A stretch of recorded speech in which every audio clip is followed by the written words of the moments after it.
Баршаңызға сәлем, менің каналыма қош келдіңіздер. Бүгін сіздерге лимоннан тосап жасап көрсетемін. Бұл жерде 1 литрден артық лимон тосабы шықты. Лимон тосабын жасау үшін 1 килограмм лимонға 1,5 килограмм қант болса жеткілікті. Лимон тосабын жасау үшін ең бірінші лимонды жақсылап жуып, тазалап, бөлшектеп кесіп, арасындағы дәнектерден тазартамыз.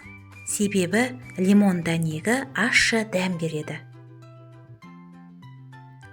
Кесілген лимонды ыдысқа салып, үстіне 2 кесе қант қосып, араластырып, жарты сағатқа қоямыз. Жарты сағаттың ішінде лимон шырыны шығып, қант ериді. Сол кезде тосапты отқа қойып, қайнатамыз. Қайнаған уақытта қантты ортасына саламыз. Себебі қант ыдысқа жабысып қалмау керек.